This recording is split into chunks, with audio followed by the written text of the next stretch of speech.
We only have a few hours of daylight, so we're working on the lost fire. Everything disconnected and trying to drop the rear end out of it, and it's really sketchy. This one's on a jack stand. I've got the tires unbolted. They're kind of stuck on there.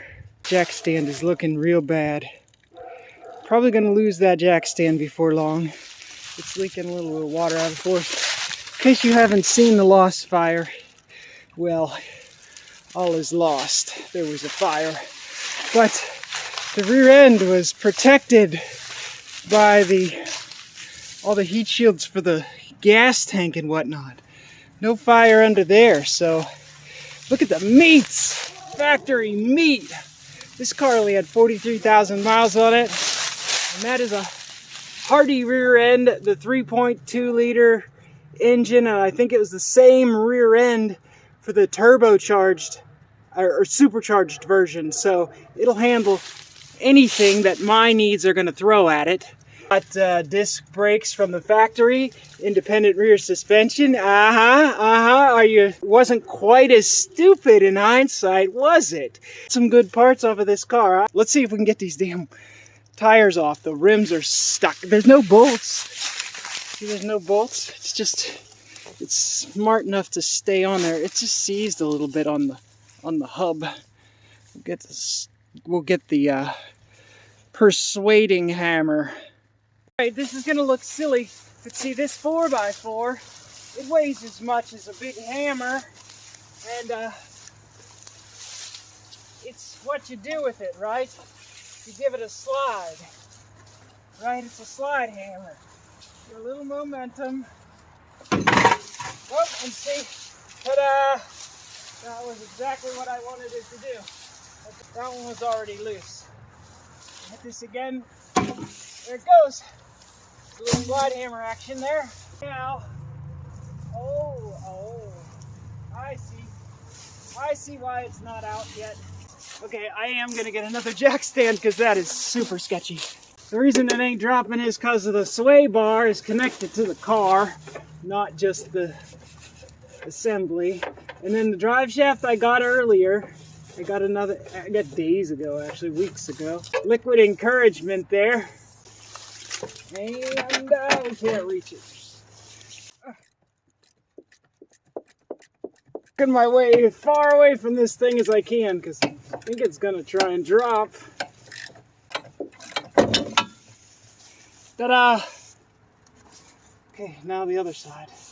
We added a jack stand. Put the jack under it so it doesn't just fall. But if we jack it up, then I can't reach this stupid bolt. So it's sort of a challenge. And I don't even like having my hands under this stupid car at this point because of danger. Well, that seems safe. Perfect. Use the knuckle so I can, if anything happens, I can just whoop. If anything happens, I can just drop the wrench and get my hand the heck out of here as quickly as possible. Make sure you have a nice clear workspace so you can get out of the way. Or a torch. I don't like to torch things out. You damage stuff that you wish you hadn't destroyed, because like brake lines, people just usually cut the brake lines.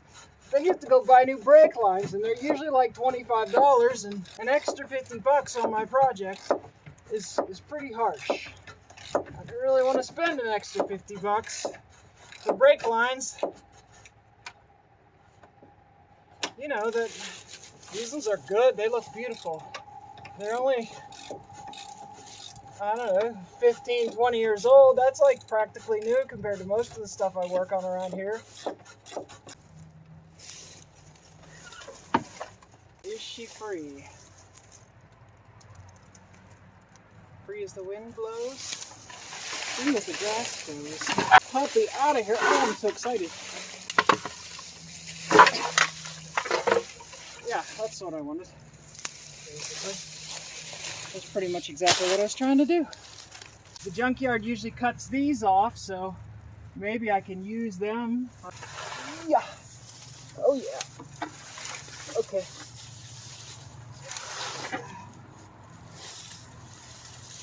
am I not using her machine to do this?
We're just going to do some rough math.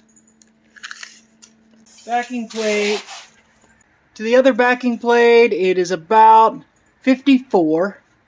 To that 54, we're going to add 3 to get out to the face of the rotor.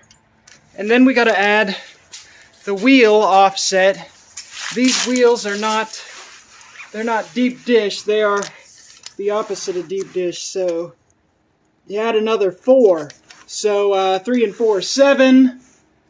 14 and 54.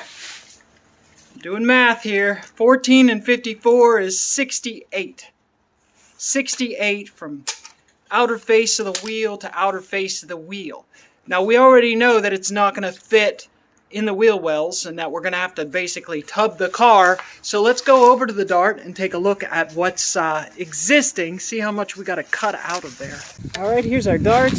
We're just going to take our friendly brick that's about the absolute widest that it could possibly be and still fit underneath this car without cutting. And I don't want to cut, I want it to look nice. Well, sort of nice. Look at those pizza cutters on here, 13-inch pizza cutters. Okay. We've got 62, maybe 63. I mean, that's not too far off. If I cut a couple inches out of that rear end, and I'll be in business. This rear end is bad. It's whining. I'm not gonna rebuild this rear end for this car. Check it out. Those are the factory springs. Look how they've got reliefs in the center of them. That's neat. I've never seen that. This car's in pretty good shape. 61 or 62. It's gonna give us space. Now, we also have the wheels from this car to, see, these aren't quite so meaty, but they're 8, maybe 9 inch. And from the rotor to the face, they're still 4 inches. 245, 45, 18-inch wheels. I think they're the same on the back. The Lost Fire had staggered wheels. In case you weren't sure, in case you didn't realize, this has the same kind of rear end as the Lost Fire. So I've even got spare parts. I don't know what the gear ratio is in this, but this was a Hemi car. So I'm sure that if it could handle Hemi power, it can handle anything that this Slant 6 could throw at it. Parts are cool to have. After some additional measuring on the car, I'm sure I can fit 64 from outside the rubber to the other side outside of the rubber. So I put a tire on here, and oh hey, somebody brought packages. Give myself a center line measurement. I can double. So from center line, it's centered to outside, it's 34. So that makes it 68. So it is 62, 68. It is 6 inches too wide. I don't think we're going to get a lot more favorable offset on wheels. So I think that we are going to have to cut 3 inches out of here and here and maybe here and here. And then we can squish it all down, and then we will have to shorten the drive shafts. That's amazing. Look at them Yokohamas. Outside. I don't know, can I get 3 inches worth of offset improvement off a different set of wheels? I don't think. Those aren't deep dish wheels, so. But yeah, that's our current looky-loo.